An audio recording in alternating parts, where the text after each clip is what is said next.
Technique ক্লাসে তোমাদের সকলকে স্বাগত। আজকের আমাদের আলোচ্য বিষয় 2025 সালের অষ্টম শ্রেণীর দ্বিতীয় পর্যায়ক্রমিক মূল্যায়নের বাংলার নতুন হলিস্টিক নাম্বার বিভাজন অনুসারে 3টে সেটের প্রশ্ন এবং তার উত্তর। এখানে তোমরা 3টে সেট একসঙ্গে পেতে চলেছো। যেহেতু 3টে সেটের ভিডিও হতে চলেছে, জন্য ভিডিওটা একটু লম্বা হবে। তোমরা তার জন্য সকলে একটু ধৈর্য সহকারে দেখবে। তোমাদের এই পরীক্ষায় পূর্ণমান থাকে 50, সময় পাবে তোমরা 1 ঘন্টা 30 মিনিট। এই পরীক্ষাটি তোমাদের আগস্ট মাসে অনুষ্ঠিত হবে। তাহলে তোমরা মন দিয়ে এই ভিডিওটা দেখতে থাকো। আজকের আমাদের আলোচ্য বিষয় 2025 সালের অষ্টম শ্রেণীর দ্বিতীয় পর্যায়ক্রমিক মূল্যায়নের বাংলার সেট 1-এর প্রশ্ন এবং তার উত্তর। তোমাদের এই সেটটি হলিস্টিক প্যাটার্নে বানানো হয়েছে, অর্থাৎ এর আগে অবধি তোমাদের পূর্ণমান ছিল 25, এবার থেকে তোমাদের পরীক্ষা হবে 50 নম্বরের, সময় পাবে তোমরা 1.5 ঘন্টা। তোমাদের এই পরীক্ষাটি আগামী আগস্ট মাসে অনুষ্ঠিত হবে। তোমাদের এই প্রশ্ন উত্তর পর্ব শুরু করার আগে আমরা একবার দেখে নেব তোমাদের সিলেবাসে ঠিক কোন কোন চ্যাপ্টার রয়েছে আর নাম্বার বিভাজনটা ঠিক কেমন হতে চলেছে। তো দেখবো সিলেবাসে, দেখো তোমাদের যেটা রয়েছে, সাহিত্যমেলা থেকে দাঁড়াও, পল্লী সমাজ, ছন্নছাড়া, গাঁয়ের বধূ, গাছের কথা, হাওয়ার গান, কি করে বুঝবো, পাড়া গাঁর দুপোহর ভালোবাসি, আষাঢ়ের কোন ভেজা পথে, নাটোরের কথা, স্বাদেশিকতা, গড়াই নদীর তীরে, এগুলো রয়েছে সাহিত্যমেলা থেকে। আর তোমাদের ছোটদের পঠন পাঠন থেকে রয়েছে নবম থেকে অষ্টাদশ পরিচ্ছেদ, আর ভাষার্থ থেকে রয়েছে বাক্যের ভাব ও রূপান্তর, বাক্যের বিভিন্ন পদ, এক শব্দের একাধিক অর্থে প্রয়োগ আর পত্র রচনা, এগুলো রয়েছে সিলেবাসে। এবার তোমাদের নাম্বার বিভাজনটা কিভাবে হবে দেখে নেবো একবার। দেখো, তোমাদের গদ্য থেকে থাকবে 2টো MCQ, 4টে 1 নম্বর প্রশ্ন। এছাড়া তোমাদের 3 নম্বরের প্রশ্ন থাকবে 2টো, মোট 12 নম্বর থাকবে। কবিতা থেকে তোমাদের থাকবে 2টো MCQ, 4টে 1 নম্বর প্রশ্ন, 2টো 3 নম্বর প্রশ্ন, মোট 12 নম্বর। ব্যাকরণ থেকে তোমাদের 8টে MCQ থাকবে, মোট থাকবে 8 নম্বর। সহায়ক পাঠ থেকে তোমাদের থাকছে 4টে 1 নম্বর প্রশ্ন, 2টো 3 নম্বর প্রশ্ন, মোট থাকছে তোমাদের 10 নম্বর। এবং নির্মিত থেকে থাকছে তোমাদের 2টো 4 নম্বর প্রশ্ন, মোট থাকছে 8 নম্বর। এভাবে মোট তোমাদের 50 নম্বরের মার্কস ডিস্ট্রিবিউশন হবে। তো এবার দেখে নাও তোমাদের যেটা রয়েছে, তোমাদের প্রথমে যেটা রয়েছে সঠিক উত্তরটি বেছে নিয়ে লেখো 1 গুণ 11 সমান 11। প্রথম প্রশ্ন দেখো কি আছে। বেনি মুখ করিয়া কহিল, গম্ভীর, হ্যাঁ বিকৃত নাকি বেজার? উত্তর হচ্ছে বিকৃত। পরের প্রশ্ন, বাড়ি ফিরিয়া সারা রাত্রি তাহার ঘুম হইল না, কার ঘুম হলো না? রমেশের নাকি বেনির নাকি রমার নাকি হাল্লার মহাশয়ের? উত্তর হচ্ছে রমার। পরের প্রশ্ন, ঘেঁষবেন না ওদের কাছে ঘেঁষা উচিত নয়, কারণ গ যে অপশন, নিই রাজ্যের বাসিন্দা। পরের প্রশ্ন, গাছের জীবন মানুষের জীবনের কি? উত্তর লিখবে ছায়া মাত্র। পরের প্রশ্ন, রৌদ্রে যেন গন্ধ লেগে আছে, কিসের গন্ধ? উত্তর লিখবে স্বপনের। নেক্সট দেখো, নাটোরের কনফারেন্সের বছরটা ছিল ভূমিকম্পের। পরের প্রশ্ন, অপু বাবার সঙ্গে যে শিষ্যের বাড়ি গিয়েছিল তার নাম লক্ষণ মহাজন। পরের প্রশ্ন দেখো, বৃথা সময় নষ্ট করো না, এটি কোন ধরনের বাক্য? এটা হচ্ছে অনুজ্ঞাবাচক। নেক্সট দেখো 1.9, অমিতা বাড়ি গিয়ে ভাত খাবে, রেখাঙ্কিত ক্রিয়াটি হলো অসমাপিকা ক্রিয়া। নেক্সট দেখো কি আছে 10 নম্বর, এ তো নির্ণয় দেবতা নিশ্চয়ই। দাগ দেওয়া পদটি কি ধরনের অব্যয়? এটা হচ্ছে অলংকারের অব্যয়। পরের প্রশ্ন, ওর কথা তুমি বলো না, ওকে কেউ পছন্দ করে না, এটা আমি জানি। এই অংশে সর্বনামের সংখ্যা হলো 5টি। নেক্সট দেখো কি আছে, দইটা এখনো বসেনি, এই বসার অর্থ জমে যাওয়া। এবার পরে যেটা রয়েছে, নিচের প্রশ্নগুলি 2-1টি বাক্যে উত্তর দাও। 1 গুণ 12 সমান 12। প্রথম প্রশ্নে চলে যাবো। দেখো, বৃথা সময় নষ্ট করো না, অর্থগত দিক থেকে কোন ধরনের বাক্য হয়েছে বলো? উত্তর লিখবে উপদেশমূলক বা অনুজ্ঞাবাচক বাক্য। পরের প্রশ্ন, বকশিসের কথায় কাশীনাথ হেসে ফেলল, না সূচক বাক্যে পরিবর্তন করো। বকশিসের কথায় কাশীনাথ আর হাসি চেপে রাখতে পারল না। পরের প্রশ্ন, সাবাস দারুণ খেলেছো, নিম্নরেখ পদটি কোন শ্রেণীর অব্যয় তা নির্দেশ করে। দেখো এখানে সাবাস, এটা হচ্ছে নিম্নরেখা পদ, ঠিক আছে? তো সাবাস হচ্ছে আবেগ সূচক। পরের প্রশ্ন, প্রদত্ত শব্দটির ভিন্ন ভিন্ন অর্থ দেখিয়ে পৃথক দুটি বাক্য ব্যবহার করো। কি সাদা বলেছে? প্রথম ক্ষেত্রে সাদার অর্থ হচ্ছে বর্ণহীন বা শ্বেত, আর বাক্য হচ্ছে আমার একটা সাদা রঙের জামা আছে। 2 নম্বর ক্ষেত্রে অর্থ হচ্ছে সরল, অনাড়ম্বর বা ফাঁকা। বাক্য লিখবে শিক্ষক আমাদের একটা সাদা কাগজে ছবি আঁকতে বললেন। কি রয়েছে দেখো, বাড়িটিকে ভালোবেসে কারা বেড়াতে এলে কিছুক্ষণ থেমে রয়। উত্তর লিখবে বাড়িটিকে ভালোবেসে সন্ধ্যা ও সকালের রঙিন মেঘেরা বেড়াতে এলে আকাশে কিছুক্ষণ থেমে রয়। পরের প্রশ্ন, বইখানা তোমাকে দিয়ে যাব দাদু। কে অপুকে কোন বইখানা দিয়ে যাবে? উত্তর লিখবে নরোত্তম দাস বাবাজি অপুকে প্রেম ভক্তি চন্দ্রিকা দিয়ে যাবে।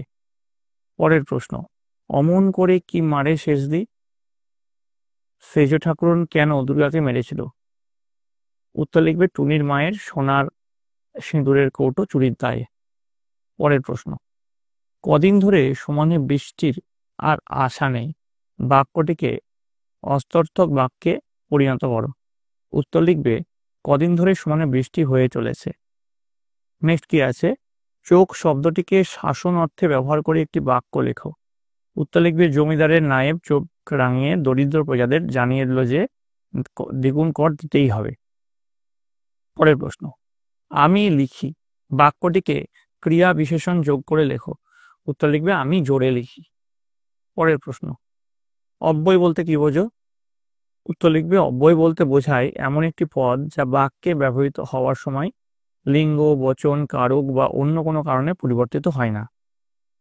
পরের প্রশ্ন, ধাতু কখন ক্রিয়াপদে পরিণত হয়? উত্তর লিখবে ধাতুর সঙ্গে ক্রিয়া বিভক্তি যুক্ত হয়ে ক্রিয়াপদ তৈরি হয়। পরের প্রশ্ন, কম বেশি 60টি শব্দে যে কোনো একটি প্রশ্ন উত্তর দাও। 3 × 1 = 3। প্রথম প্রশ্নে চলে যাব, নানা উপায়ে গাছের বীজ ছড়াইয়া যায়। পাঠ্যাংশ অনুসরণে দুটি উপায়ের কথা লেখো।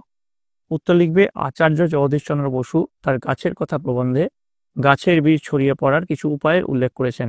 যেমন কৃষকরা চাষের ক্ষেতে বীজ ছড়ায়, তা থেকে ফসল ফলে। পাখিরা ফল খেয়ে তার বীজ দূর দেশে নিয়ে যায়। এইভাবে জনমানব শূন্য দ্বীপেও গাছ জন্মায়। আবার শিমুল প্রভৃতি গাছের ফল ফেটে বীজ বাতাসে উড়ে যায়। এইভাবে বাতাসে ভেসেও বহু বীজ দেশ দেশান্তরে ছড়িয়ে পড়ে। পরের প্রশ্ন দেখো, 3.2, গরম গরম সন্দেশ খাওয়ান দেখি। লেখকের অনুরোধে নাটোরের রাজা গরম সন্দেশ খাওয়ানোর জন্য কি ব্যবস্থা করেছিলেন? উত্তর লিখবে লেখক নাটোরের রাজাকে গরম গরম চায়ের সঙ্গে গরম সন্দেশ খাওয়ানোর জন্য অনুরোধ করেছিলেন, কারণ টেবিলে আনতে আনতে সন্দেশগুলি ঠান্ডা হয়ে যাচ্ছিল। তখন নাটোরের রাজা খাওয়ার ঘরের দরজার সামনে হালুইকর বসানোর ব্যবস্থা করলো, যাতে ঠিক খাওয়ার সময় গরম গরম সন্দেশ তৈরি করা যায়। পরের প্রশ্ন, 4 দাগের প্রশ্ন, কম বেশি 60টি শব্দের নিচের যে কোনো একটি প্রশ্নের উত্তর দাও। 3 × 1 = 3। প্রথম প্রশ্নে চলে যাব, মাছ তুলে দ্বীপ জলে কোন কবিতার অংশ? মাছ তুলে দ্বীপ জলে কেন? উত্তর লিখবে এটি হাওয়ার গান কবিতার অংশ। আর মাছ তুলে দ্বীপ জলে কেন, তার উত্তরটা হচ্ছে জাহাজ যখন রাতের অন্ধকারে চলে তখন দূর থেকে তার উপস্থিতি বা অবস্থা নির্ণয়ের জন্য মাছ তুলে দ্বীপ জলে। নেক্সট কি আছে দেখো, 4.2, ড্রাইভার বললে ওদিকে যাব না। ড্রাইভার ওই পথে কেন যেতে চায়নি আর পরেই বা কেন গেল? 2 + 1 আছে। উত্তর লিখবে উদ্ধৃত অংশটি অচিন্ত কুমার সেনগুপ্ত রচিত ছন্নছাড়া কবিতা থেকে গৃহীত। গলির মোড়ে কয়েকজন আড্ডারত বেকার ছন্নছাড়া ছেলে দাঁড়িয়েছিল, যারা ট্যাক্সি ড্রাইভারকে দেখতে পেলেই গাড়ি থামিয়ে লিফট চাইছিল এবং তারপর ড্রাইভারকে বলছিল তাদের এদিক ওদিক ঘুরিয়ে হাওয়া খাইয়ে আনতে। এই আশঙ্কায় ড্রাইভার ওদিকে যেতে চায়নি, কিন্তু পরে শর্টকাট হবে বলে কবি সেদিক দিয়ে ড্রাইভারকে জোর করে নিয়ে গেলেন। তাহলে 2 নম্বর পার্টের উত্তরটাও এখানে হয়ে গেল। নেক্সট দেখো কি আছে, 5 দাগের প্রশ্ন, কম বেশি 60টি শব্দের নিচে যে কোনো একটি প্রশ্ন উত্তর দাও। 5 × 1 = 5। প্রথম প্রশ্ন কি রয়েছে দেখো, রমেশ বেনির কাছে জল বার করে দেওয়ার হুমকি দেওয়ার জন্য অনুরোধ করলো কেন? তারপরে পার্টে আছে বেনি জল বার করতে চায়নি কেন। প্রথম প্রশ্নের উত্তর হচ্ছে শরৎচন্দ্র চট্টোপাধ্যায় রচিত পল্লী সমাজ পাঠ্যাংশে বেনি রমেশের জ্যাঠার ছেলে, উভয়ই একই জমিদারের শরিক। চাষিদের জমি সংলগ্ন জলাশয় আছে, সেটি বাঁধ দেওয়া আছে। অবিরাম বর্ষণে চাষিদের জমি জলমগ্ন হয়ে ফসল পচে যাওয়ার সম্ভাবনা ছিল। জমি রক্ষার্থে বাঁধ কেটে জল বের করা একান্ত প্রয়োজনীয় হয়ে পড়ে। এই কারণে গ্রামবাসীদের দুরবস্থার কথা চিন্তা করে রমেশ বেনি ঘোষালের কাছে এই প্রস্তাব করে। এবার দেখো পরের পার্টে যে প্রশ্নটা ছিল, বেনি জল বার করতে চায়নি কেন। তার উত্তর লিখবে শরৎচন্দ্র চট্টোপাধ্যায় রচিত পল্লী সমাজ পাঠ্যাংশে চাষিদের জমির পাশেই বেনি ঘোষালের একটি জলা আছে। বাঁধ দিয়ে ঘোষাল ও মুখুজ্জেরা মাছ চাষ করে। এই অবস্থায় বাঁধ কেটে দিলে চাষিরা উপকৃত হলেও 200-300 টাকার মাছ নষ্ট হবে। সেই ক্ষতি স্বীকার করতে বেনি ঘোষাল নারাজ ছিল, তাই সে বাঁধ কেটে জল বার করতে দিতে চায়নি। পরের প্রশ্ন দেখো কি আছে। 5.2 বুকু আর বুকুর সেজ খুড়িমা অতিথিদের জন্য কি কি খাবার নিয়ে আসে? অতিথিরা কিভাবে খায়? প্রথম পাঠের উত্তর কি লিখবে? বুকু আর বুকুর সেজ খুড়িমা অতিথিদের জন্য চা আর খাবার নিয়ে আসেন, বড় বড় রাজভোগ, ভালো ভালো সন্দেশ, সিঙ্গারা ও নিমকি নিয়ে আসেন। তারপর কিভাবে খায়? ছেলেমশাইরা খাবো না করেন, অবশ্যই যেন ভয়ানক একটা কষ্টকর কাজ করেছেন, এইভাবে খেয়ে ফেললেন সবই। ডাম্বল গাও করে সব কিছু খেয়ে ফেলে, রেকাবির রস চাটে বসে বসে। ঠিক আছে, এবার দেখো পরের যে প্রশ্ন, 6 দাগের প্রশ্ন, কম বেশি 150টি শব্দ নিচের যে কোনো একটি প্রশ্ন উত্তর দাও। প্রথম প্রশ্ন কি রয়েছে? পাড়াগাঁয়ের দ্বিপ্রহরকে কবি ভালোবাসেন কেন? উত্তর লিখবে পাড়াগাঁয়ের দুপ্রহর ভালোবাসি কবিতায় কবি জীবনানন্দ দাশের পাড়াগাঁয়ের দ্বিপ্রহর তথা গ্রাম বাংলার প্রকৃতির প্রতি সুতীব্র ভালোবাসা ব্যক্ত হয়েছে। কবি শৈশবের পাড়াটাকে ফেলে রেখে চলে এসেছেন বহুদূরে, কিন্তু বাংলার প্রকৃতির সঙ্গে কবির যোগ ছিন্ন হয়নি। বাংলার প্রকৃতির সঙ্গে একাত্ম হয়ে রয়েছে কবির জীবন। কবির হৃদয়ে বাসা বেঁধেছে যে গল্প, কাহিনী, স্বপ্ন, আশার স্মৃতি, তাই নিয়ে কবিমন নিরন্তর সুখে ডুবে থাকে। বাংলার স্মৃতিমৃদু দুপুরের কথা কবির বারবার মনে পড়ে যায়। ঝরে ঝরে যাওয়া হলুদ পাতার মতো কবির সেই স্বপ্নের দুপুরের নকশা পেরে শাড়ির মেয়েটি সরে গিয়েছে বহুদূরে, কিন্তু কবির হৃদয়ে রয়ে গিয়েছে সেই স্মৃতিমৃদু দুপুরের ছবি। কবির মন তাই পাড়াগাঁয়ের দ্বিপ্রহরকে ভালোবাসে। পরের প্রশ্ন দেখো, 6.2 দাঁড়াও কবিতায় কবি কিভাবে মানুষের পাশে দাঁড়াতে বলেছেন? দেখো এর উত্তরটা তোমাদের এখানে ডিসপ্লে হচ্ছে, তোমরা দেখে নাও, আমি আর পড়লাম না, ভিডিওটা এমনিতে তোমাদের অনেক লম্বা হয়ে গেছে, আমি যদি পড়ি ভিডিওটা আরো লম্বা হয়ে যাবে।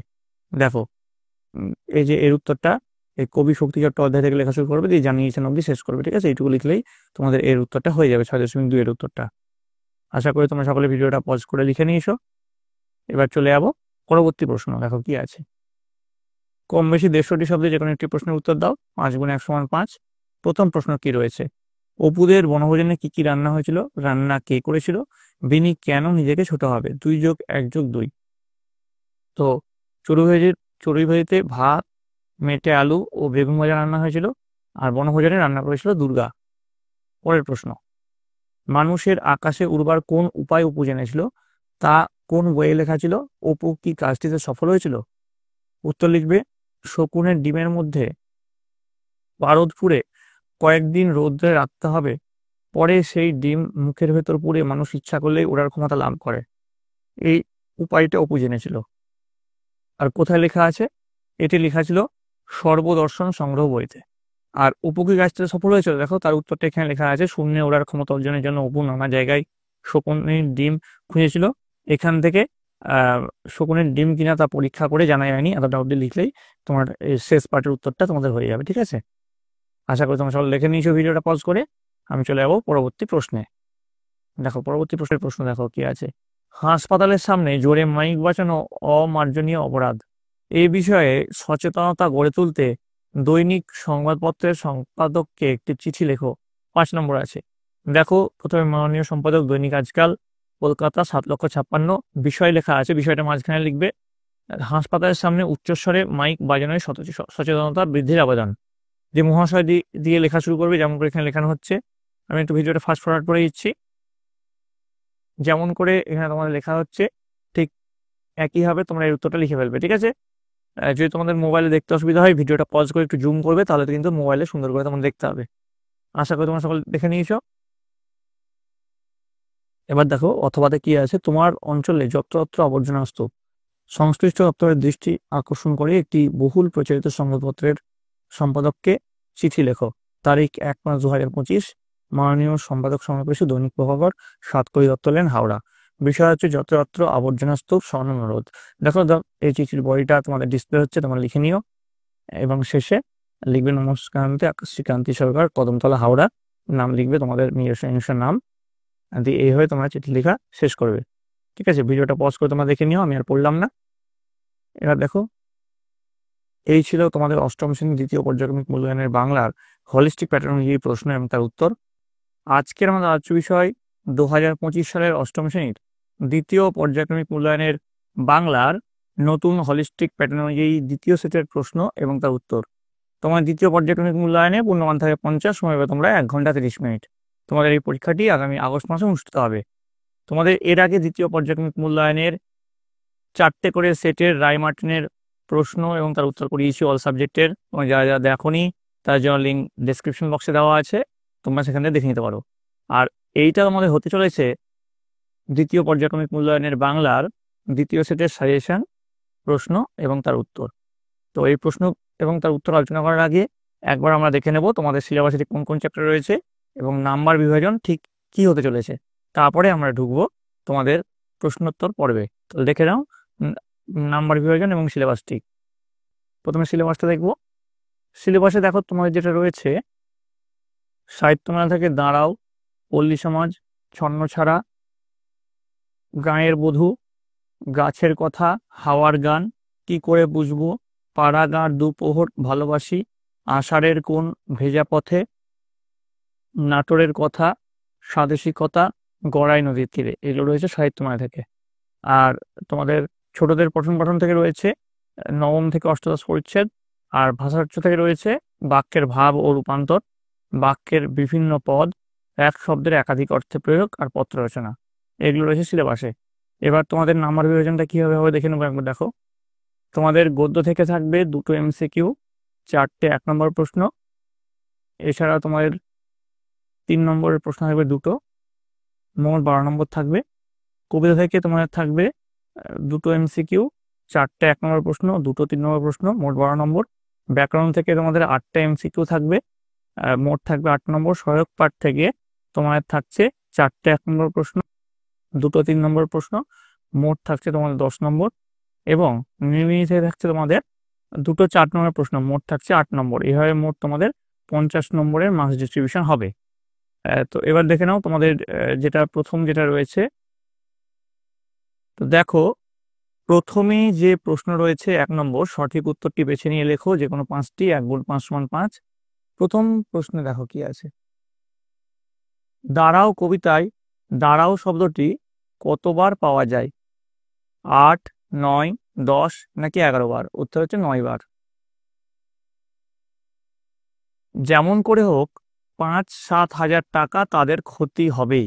বক্তাকে? রমেশ, রমা, বেনি ঘোষাল নাকি হালদার মশাই? উত্তর হচ্ছে রমেশ। তুমি নিজ অতি ছোট, কে কাকে বলেছে?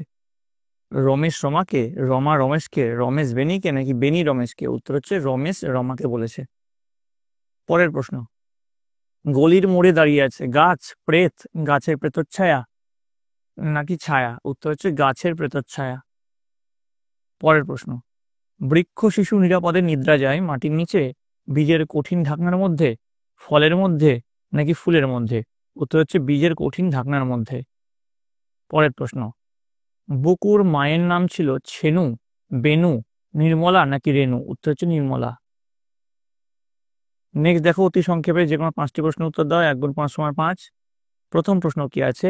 হিজল গাছে কি বাঁধা আছে? হিজল গাছে ডিঙিটি বাঁধা আছে। পরের প্রশ্ন, জীবনানন্দ দাশের লেখা একটি কাব্যগ্রন্থের নাম লেখো। উত্তর লিখবে জীবনানন্দ দাশের লেখা একটি কাব্যগ্রন্থের নাম হলো ধূসর পাণ্ডুলিপি। এবার চলে আসছি পরবর্তী যে প্রশ্ন আছে। দেখো কি আছে 2.3-এ, গড়াই নদীর তীরে কবিতায় মাচানের ওপর কি আছে? উত্তর লিখবে গড়াই নদীর তীরে কবিতায় মাচানের ওপর আছে শিমলতা আর লাউ কুমড়োর ঝাড়। পরের প্রশ্ন, বুকু কোন স্কুলে পড়াশোনা করে? উত্তর লিখবে বুকু আদর্শ শিক্ষা প্রতিষ্ঠান স্কুলে পড়াশোনা করে। পরের প্রশ্ন দেখো কি আছে 2.5, ডাহুক মেয়েরা বেড়াইতে আসে গানে গানে কথা কয়। ডাহুক মেয়ে কারা? উত্তর কি লিখবে? দেখো, উত্তর লিখবে মা ডাহুক পাখিদের স্নেহবদ্ধ কবি জসিমউদ্দিন ডাহুক মেয়ে বলেছেন। উত্তর। তারপরে প্রশ্ন কি আছে, দাঁড়াও কবিতাটি কার লেখা? উত্তর আছে দাঁড়াও কবিতাটি কবি শক্তি চট্টোপাধ্যায়ের লেখা। নেক্সট দেখো 2.7, গ্রামের একমাত্র ভরসা কি ছিল? উত্তর লিখবে 100 বিঘার মাটি গ্রামের একমাত্র ভরসা ছিল। পরের প্রশ্ন, কম বেশি 60টি শব্দে যে কোনো 2টি প্রশ্ন উত্তর দাও, 3 গুণ 2 সমান 6। প্রথম প্রশ্ন কি আছে দেখো, গাছের জীবন মানুষের জীবনের ছায়ামাত্র, লেখকের এমন উক্তি অবতারণার কারণ বিশ্লেষণ করো।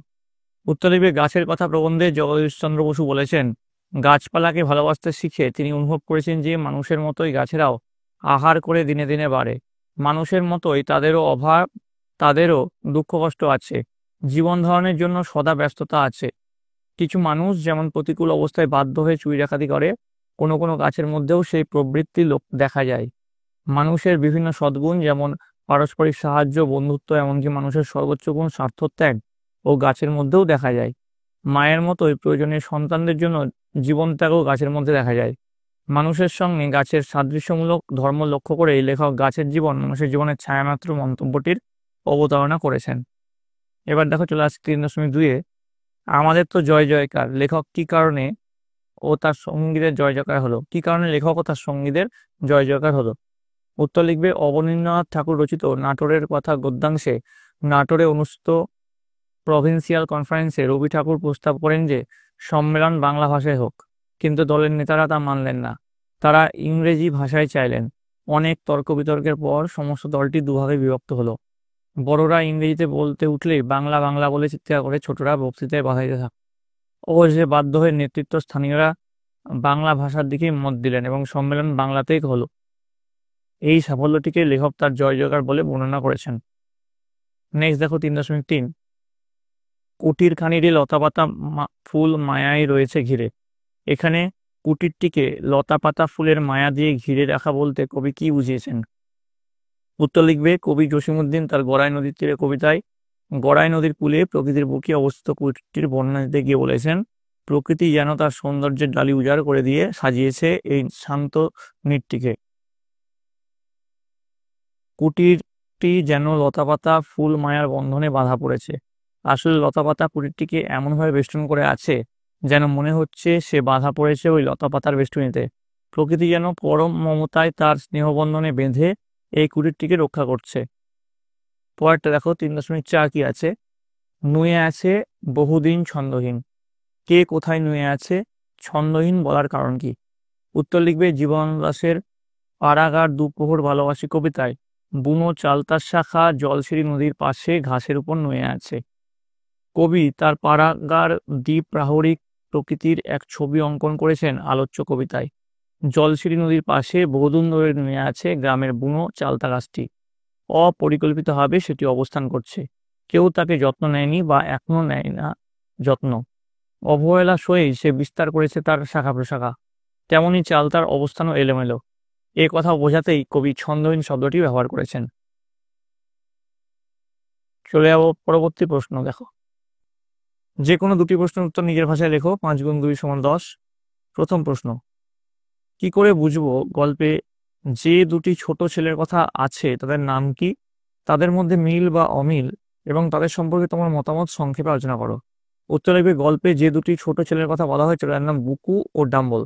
আশাপূর্ণা দেবী রচিত কি করে বুঝবো গল্পে দুটি ছোট ছেলের কথা বলা হয়েছে বুকু ও ডাম্বল। আপাত দৃষ্টিতে তাদের মধ্যে প্রকৃতিগত অমিলই বেশি দেখা যায়। বুকু ছেলেটি অনর্গল কথা বলে, কিন্তু বিশেষ কোনো দুরন্তপনার পরিচয় পাওয়া যায়নি। অপরপক্ষে ডাম্বল ছেলেটি অত্যন্ত দুরন্ত এবং ধ্বংসাত্মক। অন্যের বাড়িতে গিয়ে সভ্য ও ভদ্র হয়ে থাকার শিক্ষাও তার নেই। আবার এদের মধ্যে মিলও রয়েছে। বুকু যেমন বেফাঁস কথাবার্তা বলে তার মাকে অতিথিদের সামনে অপদস্থ করেছে, স্কুলে ভর্তি হওয়ার প্রসঙ্গেও ডাম্বলও তাই করেছে। একটি কথা দুজনের সম্বন্ধেই বলা যায় যে শিশুসুলভ অপরিণত বুদ্ধির জন্যই উচিত অনুচিত বা ভালো মন্দের সঠিক বোধ তাদের জন্মায়নি। ফলে তাদের দুজনের আচরণই তাদের অভিভাবকদের অপদস্থ করেছে। পরের প্রশ্ন 4.2, এ বাড়ির যত আনন্দ হাসি আঁকা জীবন্ত করি। বাড়িটির কোন নদীর তীরে অবস্থিত? তাকে কারা ঘিরে রয়েছে? বাড়িটির সঙ্গে গ্রামীণ প্রকৃতির একাত্মতার যে ছবি আঁকা রয়েছে তা নিচের ভাষায় লেখো। 1+1+3। উত্তর লিখবে, বাড়িটি গড়াই নদীর তীরে অবস্থিত। প্রকৃতি নিজ স্নেহ মমতার বন্ধনে এই কুটিরটিকে যেন আবদ্ধ করে রেখেছে। প্রকৃতির সঙ্গে এই গ্রামীণ কুটির যেন একাত্ম হয়ে গেছে। তারপরে শেষ যে প্রশ্নটা আছে তার প্রশ্নের উত্তরটা এখানে ডিসপ্লে হচ্ছে, তোমরা দেখে নাও। আমি একটু ভিডিওটা ফাস্ট ফরওয়ার্ড করে দিচ্ছি। দেখো, কবি এখানে প্রকৃতির স্নেহবন্ধনে বাধা পড়ার কুটিরটির এমন এক জীবন্ত চিত্র আমাদের সামনে তুলে ধরেছেন। এখান থেকে তোমরা শুরু করবে, দিয়ে শেষ করবে বন্ধনে বাধা পড়া কুটিরের সঙ্গে এক হয়ে যেতে চাই। এখান থেকে তোমরা লিখলেই হয়ে যাবে। আমি আর পড়লাম না, পড়লে ভিডিওটা লম্বা হয়ে যাবে, তোমাদের দেখতে ভালো লাগবে না। তোমরা ভিডিওটা পজ করে সুন্দর করে খাতায় এই প্রশ্নের উত্তরটা টুকে নাও যেমন করে লেখানো আছে। চলে আসবো পরের প্রশ্ন। মানুষের জীবনের ছায়া মাত্র। কার জীবন মানুষের জীবনের ছায়া মাত্র? লেখকের এমন কথা বলার কারণ কি? 1+4 আছে। প্রথম প্রশ্ন উত্তরটা কি? গাছের জীবন মানুষের জীবনের ছায়া মাত্র। তারপর লেখকের এমন কথা বলার কারণ কি? তার উত্তর তোমরা লিখবে গাছের কথা প্রবন্ধে জগদীশচন্দ্র বসু বলেছেন, গাছপালাকে ভালোবাসতে শিখে তিনি অনুভব করেছেন যে মানুষের মতোই গাছেরাও আহার করে, দিনে দিনে বাড়ে, মানুষের মতোই তাদেরও অভাব, তাদেরও দুঃখ কষ্ট আছে, জীবন ধারণের জন্য সদাব্যস্ততা আছে। কিছু মানুষ যেমন প্রতিকূল অবস্থায় বাধ্য হয়ে চুরি ডাকাতি করে, কোনো কোনো গাছের মধ্যেও সেই প্রবৃত্তি দেখা যায়। মানুষের বিভিন্ন সদ্গুণ যেমন পারস্পরিক সাহায্য, বন্ধুত্ব, এমনকি মানুষের সর্বোচ্চ গুণ স্বার্থত্যাগও গাছের মধ্যে দেখা যায়।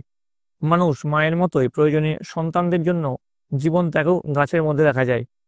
মানুষের সঙ্গে গাছের সাদৃশ্যমূলক ধর্ম লক্ষ্য করে লেখক গাছের জীবন মানুষের জীবনের ছায়ামাত্র মন্তব্যটির অবতারণা করেছেন। চলে আসবো পরবর্তী প্রশ্ন। 5 দাগের প্রশ্নে একটি বাক্যে উত্তর দাও। প্রথম প্রশ্ন দেখো কি রয়েছে। তুমি কাদের বাড়ি এসেছো খোকা?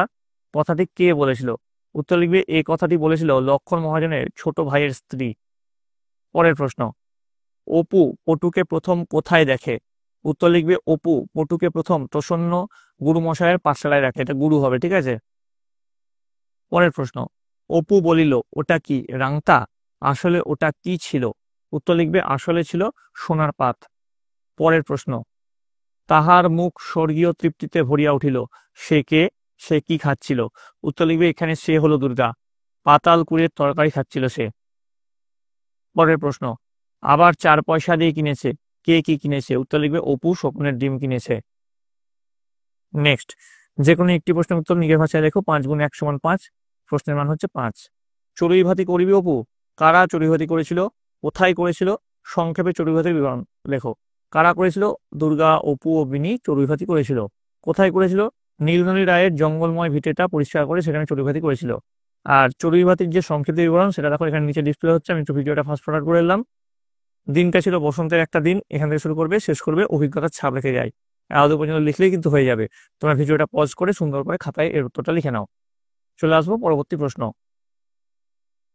তারই পারে যে ভাঙা মন্দিরটা আছে, কার পারে কিসের মন্দির? এই প্রসঙ্গে স্বরূপ চক্রবর্তীর গল্পটি সংক্ষেপে আলোচনা করো। তারপরে বিশালাক্ষী দেবীর মন্দির প্রথম পার্টের উত্তর। তো দেখো পরের পার্টের উত্তর এখানে আমি দিয়ে দিয়েছি। তোমরা ভিডিওটা পজ করে একবার দেখে নিও, আমি আর পড়লাম না, ঠিক আছে। আশা করি তোমরা ভিডিওটা পজ করে সকলে উত্তরটা লিখে নিয়েছো খাতায়। চলে আসবো পরের প্রশ্ন। নিচের প্রশ্নগুলির নির্দেশ অনুসারে উত্তর দাও। প্রথম প্রশ্ন কি আছে দেখো। বাক্যে প্রয়োগ করে উদাহরণ দাও। গুণবাচক বিশেষ্য, আত্মবাচক সর্বনাম, বিশেষণের বিশেষণ, আবেগসূচক অব্যয়। 1 গুণ 4 = 4। গুণবাচক বিশেষ্য। সৌন্দর্য মানুষকে আকৃষ্ট করে। এখানে সৌন্দর্য একটি গুণ যা বিশেষ্য হিসেবে ব্যবহার করা হয়েছে। তার সাহস প্রশংসার যোগ্য।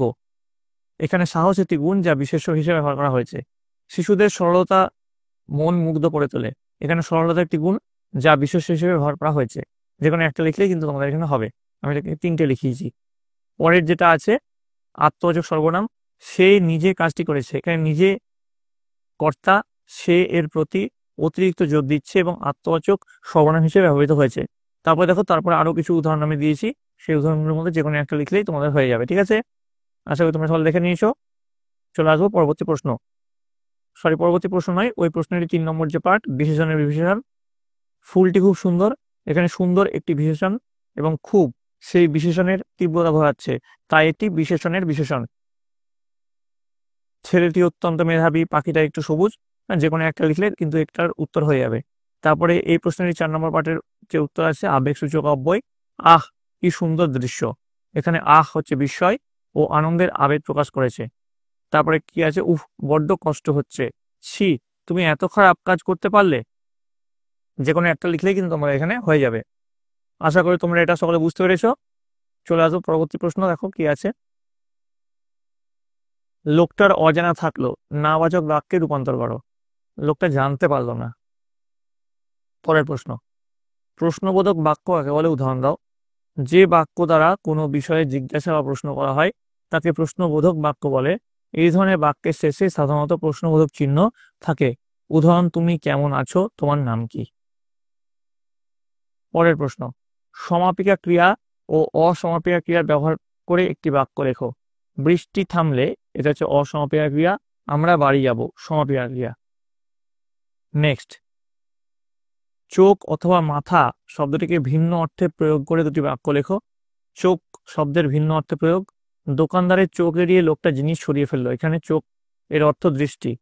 2 নম্বর, এই রাস্তার চোখে একটি পুরনো বটগাছ ছিল যা এখন আর নেই, এখানে চোখে অর্থাৎ নজরে বা দৃষ্টিসীমায়। ঠিক আছে। তারপরে মাথা দিয়ে আছে, মাথা শব্দের ভিন্ন অর্থে প্রয়োগ। দলের মাথা লোকটি ধরা পড়েছে, এখানে মাথা অর্থ প্রধান বা নেতা। অঙ্কটা কিছুতেই আমার মাথায় ঢুকছে না, এখানে মাথায় অর্থ বুদ্ধিতে বা বোধগম্যতায়। পরের প্রশ্ন দেখো কি আছে। হাসপাতালের সামনে জোরে মাইক বাজানো অমার্জনীয় অপরাধ। এই বিষয়ে সচেতনতা গড়ে তুলতে দৈনিক সংবাদপত্রের সম্পাদককে একটি চিঠি লেখো। 5 নম্বর আছে, দেখো প্রথমে মাননীয় সম্পাদক দৈনিক আজকাল, কলকাতা 7,56,000। বিষয় লেখা আছে, বিষয়টা মাঝখানে লিখবে। হাসপাতালের সামনে উচ্চস্বরে মাইক বাজানোর সচেতনতা বৃদ্ধির আবেদন। যে মহাশয় দিয়ে লেখা শুরু করবে, যেমন করে এখানে লেখানো হচ্ছে। আমি একটু ভিডিওটা ফাস্ট ফরওয়ার্ড করে দিচ্ছি। যেমন করে এখানে তোমাদের লেখা হচ্ছে ঠিক একইভাবে তোমরা এর উত্তরটা লিখে ফেলবে। ঠিক আছে। যদি তোমাদের মোবাইলে দেখতে অসুবিধা হয়, ভিডিওটা পজ করে একটু জুম করবে, তাহলে কিন্তু মোবাইলে সুন্দর করে তোমার দেখতে হবে।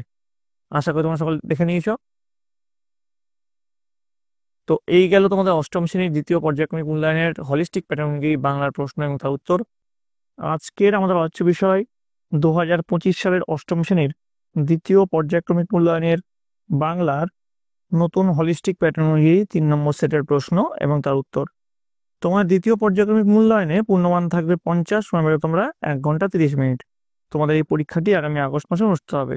তোমাদের এর আগে অষ্টম শ্রেণীর দ্বিতীয় পর্যায়ক্রমিক মূল্যায়নের অল সাবজেক্টের রায় মার্টিনের প্রশ্নচিত্রা 3টে করে স্কুলের প্রশ্ন এবং তার উত্তর করিয়েছি। তোমরা যারা যারা দেখোনি তার জন্য লিঙ্ক ডেসক্রিপশন বক্সে আছে, তোমরা সেখানে দেখে নিতে পারো। তোমাদের এই যে প্রশ্নোত্তর পর্ব আছে, এই প্রশ্নোত্তর পর্বে ঢোকার আগে আমি তোমাদেরকে বলে রাখি, তোমরা যারা চ্যানেল নতুন তারা অবশ্যই চ্যানেলটিকে সাবস্ক্রাইব করে দিও এবং পাশে থাকা বেল আইকনটি প্রেস করে দিও। তাহলে দেখো আজকের প্রশ্নোত্তর পর্বটি। তোমরা দেখো, সঠিক উত্তরটি বেছে নিয়ে লেখো 1 গুণ 5 সমান 5। 5টা প্রশ্ন উত্তর দিতে হবে। বেনি তাকিয়া ঠেস দিয়া তামাক খাইতেছে, সামনে কে বসেছিল? রমা, রমেশ, হালদার মহাশয় নাকি আকবর? উত্তর হচ্ছে আকবর। পরের প্রশ্ন, ধান, যব ইত্যাদি ফসল কোন মাসে পাকে? উত্তর হচ্ছে চৈত্র বৈশাখ মাসে। পরের প্রশ্ন, কক্ষান্ন বইরে ডাম্বলের প্রশ্নের জবাবে বুকু কি বলেছিল? উত্তর লিখবে সব মিলিয়ে 7 থেকে 8টা বই। নেক্সট দেখো, নানান আখড়ে ভরি, আখড়ে শব্দটির অর্থ কি? উত্তর হচ্ছে বন্য। পরের প্রশ্ন, বৃক্ষ শিশু নিরাপদে নিদ্রা যায় মাটির নিচে, বীজের কঠিন ঢাকনার মধ্যে, ফলের মধ্যে নাকি ফুলের মধ্যে? উত্তর হচ্ছে বীজের কঠিন ঢাকনার মধ্যে। পরের প্রশ্ন, বুকুর মায়ের নাম ছিল ছেনু, বেনু, নির্মলা নাকি রেনু? উত্তর হচ্ছে নির্মলা। নেক্সট দেখো, অতি সংক্ষেপে যে কোনো 5টি প্রশ্ন উত্তর দাও। 1 গুণ 5 সমান 5। প্রথম প্রশ্ন কি আছে? হিজল গাছে কি বাঁধা আছে? হিজল গাছে ডিঙিটি বাঁধা আছে। পরের প্রশ্ন, জীবনানন্দ দাশের লেখা একটি কাব্যগ্রন্থের নাম লেখো। উত্তর লিখবে জীবনানন্দ দাশের লেখা একটি কাব্যগ্রন্থের নাম হলো ধূসর পাণ্ডুলিপি। এবার চলে আসছি পরবর্তী যে প্রশ্ন আছে, দেখো কি আছে 2.3, গড়াই নদীর তীরে কবিতায় মাচানের ওপর কি আছে? উত্তর লিখবে গড়াই নদীর তীরে কবিতায় মাচানের ওপর আছে শিমলতা আর লাউ কুমড়োর ঝাড়। পরের প্রশ্ন, বুকু কোন স্কুলে পড়াশোনা করে? উত্তর লিখবে বুকু আদর্শ শিক্ষা প্রতিষ্ঠান স্কুলে পড়াশোনা করে। পরের প্রশ্ন দেখো কি আছে 2.5, ডাহুক মেয়েরা বেড়াইতে আসে গানে গানে কথা কয়, ডাহুক মেয়ে কারা? উত্তর কি লিখবে দেখো, উত্তর লিখবে মা ডাহুক পাখিদের স্নেহবদ্ধ কবি জসিমউদ্দিন ডাহুক মেয়ে বলেছেন। উত্তর। তারপরে প্রশ্ন কি আছে, দাঁড়াও কবিতাটি কার লেখা? উত্তর আছে দাঁড়াও কবিতাটি কবি শক্তি চট্টোপাধ্যায়ের লেখা। নেক্সট দেখো 2.7, গ্রামের একমাত্র ভরসা কি ছিল? উত্তর লিখবে 100 বিঘার মাটি গ্রামের একমাত্র ভরসা ছিল। পরের প্রশ্ন, নিচের প্রশ্নগুলির সংক্ষিপ্ত উত্তর দাও। 2 গুণ 5 সমান 10। প্রথম প্রশ্নে চলে যাবো, দেখো কি বলেছে। রমা আকবরকে ডেকে এনেছিলেন কেন? উত্তর লিখবে কথাশিল্পী শরৎচন্দ্র চট্টোপাধ্যায় রচিত পল্লী সমাজ পাঠ্যাংশে রমার কাছ থেকেও রমেশ সহযোগিতা না পেয়ে স্পষ্টভাবে জানিয়ে যায় গরিব গ্রামবাসীর স্বার্থ সে লঙ্ঘিত হতে দেবে না। তাদের বিপর্যয়ের হাত থেকে বাঁচানোর জন্য নিজেই উপযুক্ত সিদ্ধান্ত গ্রহণ করবে। রমেশের এই মন্তব্যেই রমা বুঝেছিল একটা বিরাট অনর্থ ঘটতে চলেছে। তাই সে পীরপুরের প্রজা 5 গ্রামের সর্দার খ্যাতনামা লাঠিয়াল আকবরকে বাঁধ রক্ষার জন্য ডেকে এনেছিল। নেক্সট প্রশ্নে চলে যাবো। দেখো, একটা বেওয়ারিশ ভিখারি, ভিখিরিটির বর্ণনা দাও। উত্তর লিখবে ভিখিরিটি অচিন্ত কুমার সেনগুপ্তের ছন্নছাড়া কবিতায় বর্ণিত একজন পরিচয়হীন চালচুলোহীন ফুটপাতবাসী ভিখিরি, যার দেহ গাড়ি চাপা পড়ে রক্তে মাখামাখি হয়ে প্রায় দলা পাকিয়ে গিয়েছে। পরের প্রশ্ন, ভিন্ন ভিন্ন সময়ে ভিন্ন ভিন্ন বীজ পাকিয়া থাকে কে? পাঠ্যাংশে উল্লেখিত কোন কোন গাছের বীজ কোন কোন সময় পাকে? দেখো, এইভাবে দেওয়া আছে ফরম্যাটটা, বীজ আর কোন ঋতুতে পাকে। তোমরা এটা টেবিলের মাধ্যমে লিখতে পারো। আম গ্রীষ্ম, লিচু গ্রীষ্ম, ধান হেমন্ত, জব হেমন্ত আর শিমুল গ্রীষ্ম। পরের প্রশ্ন দেখো, ডিঙিটির বর্ণনা দাও।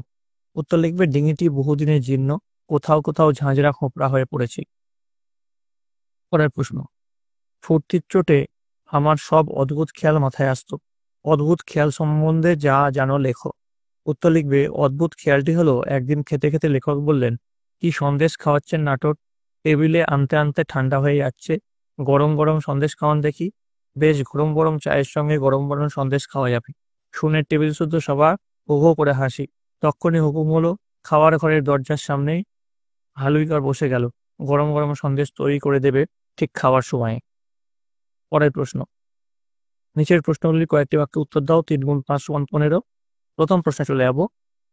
অবিশ্বাস্য চোখে চেয়ে দেখলাম, কবির চোখে অবিশ্বাসের ঘোর কেন? উত্তর লিখবে অচিন্ত কুমার সেনগুপ্ত রচিত ছন্নছাড়া কবিতা থেকে উদ্ধৃতি নেওয়া হয়েছে। যাওয়ার সময় কবি যে গাছটিকে নীরস পত্রহীন রুক্ষ অবস্থায় দেখেছিলেন, ফেরার সময় তার গায়ে কচি পাতা, ডাল ভরা সুগন্ধি ফুল এবং পাখিদের সমাবেশে প্রাণের সঞ্চার করেছে। লক্ষ্য করার মতো অসম্ভব এই পরিবর্তনের জন্যই কবির চোখে অবিশ্বাসের ঘোর ছিল। নেক্সট দেখো কি আছে। যেন ইন্দ্রপুরী, কিসের সঙ্গে ইন্দ্রপুরীর তুলনা করা হয়েছে? কেন এবার লেখক এমন তুলনা করেছেন? 1+2 আছে, তো কিসের সঙ্গে তুলনা করা হয়েছে? দেখো, নাটোরের মহারাজা জগদীন্দ্রনাথের বাড়ি অর্থাৎ নাটোরের রাজবাড়িটিকে ইন্দ্রপুরীর সঙ্গে তুলনা করা হয়েছে। তুলনা করার কারণ কি? পুরাণ অনুসারে ইন্দ্র স্বর্গের বিশিষ্ট দেবতাদের অন্যতম, তিনি সৌন্দর্যের দেবতা। তাই তার পুরী অর্থাৎ রাজপ্রাসাদটি অত্যন্ত সুন্দর, সুরম্য, মনোহরী। সেটি বিশালতায় যেমন অনন্য, তেমনি সৌন্দর্যে সৌকর্ষে অতুলনীয়। নাটোরের রাজবাড়িটিও বিশাল এবং ঝাড়লণ্ঠন, তাকিয়া, সুন্দর ও দামি ফুলদানি, কার্পেট ইত্যাদি বিভিন্ন সুন্দর দ্রব্যে সমস্ত বাড়ি ও বৈঠকখানা সুসজ্জিত। সমস্ত রাজবাড়িটি যেন হয়ে উঠেছে সৌন্দর্যের আধার এক প্রাসাদ। তাই ইন্দ্রপুরীর সঙ্গে রাজবাড়ির তুলনা করা হয়েছে। পরের প্রশ্ন দেখো, আমাদের তো জয় জয়কার, কি কারণে লেখক ও তার সঙ্গীদের জয় জয়কার হলো? তো এইভাবে শুরু করবে। অবনীন্দ্রনাথ ঠাকুর রচিত নাটোরের কথা গদ্যাংশে নাটোরে অনুষ্ঠিত প্রভিন্সিয়াল কনফারেন্সে রবি ঠাকুর প্রস্তাব করেন যে সম্মেলন বাংলা ভাষায় হোক, কিন্তু দলের নেতারা তা মানলেন না। তারা ইংরেজি ভাষায় চাইলেন। অনেক তর্ক বিতর্কের পর সমস্ত দলটি দুভাগে বিভক্ত হলো। বড়রা ইংরেজিতে বলতে উঠলেই বাংলা বাংলা বলে চিৎকার করে ছোটরা বক্তৃতা বাঁধাতে লাগলো। অবশেষে বাধ্য হয়ে নেতৃত্ব স্থানীয়রা বাংলা ভাষার দিকে মত দিলেন এবং সম্মেলন বাংলাতেই হলো। এই সাফল্যটিকেই লেখক তাদের জয় জয়কার বলে বর্ণনা করেছেন। পরের প্রশ্ন দেখো কি আছে। অপু দুর্গার চড়ুইভাতিতে আরো একজন যোগদান করেছিল, তার পরিচয় দাও। দেখো, চড়ুইভাতির মাঝামাঝি সময়ে কালী চক্রবর্তীর মেয়ে বিনি এসেছিল। যোগীর বামুন কালীনাথ চক্রবর্তীর মেয়ে, তার গায়ের রং কালো।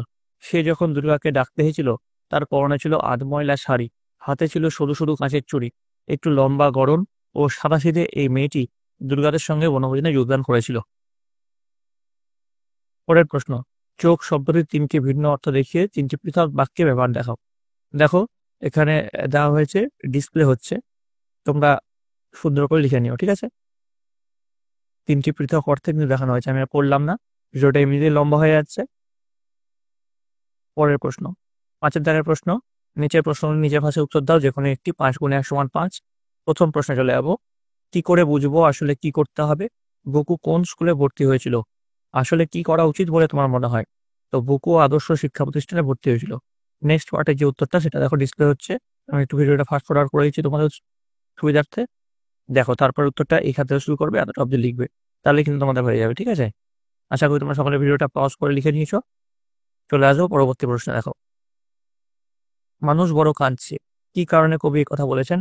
কবি কাকে মানুষের পাশে দাঁড়াতে অনুরোধ করেছেন বলে তোমার মনে হয়?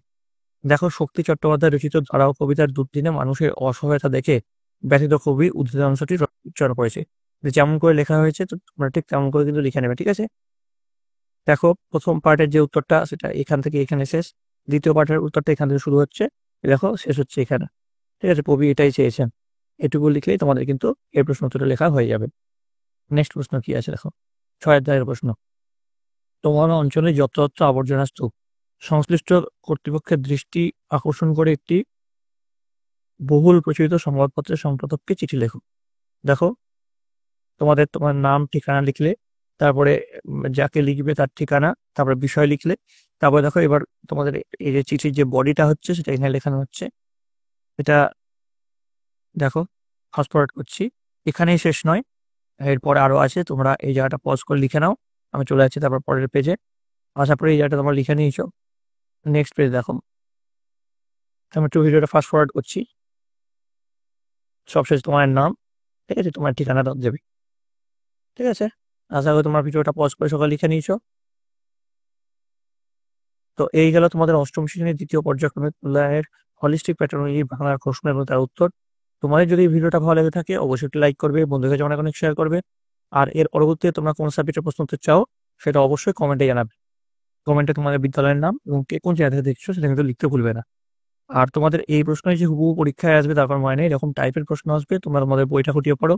আমি তোমার জন্য চ্যাপ্টার ওয়াইজ কিছু সাজেশন নিয়ে আসবো, সেগুলো ভালো করে দেখো, তাহলে তোমাদের কিন্তু পরীক্ষায় সাফল্য নিশ্চিত। তোমরা সকালে মন দিয়ে ভালো করে পড়াশোনা করো। তোমরা সকালে ভালো রাখো, তোমরা সকালে সুস্থ থাকো।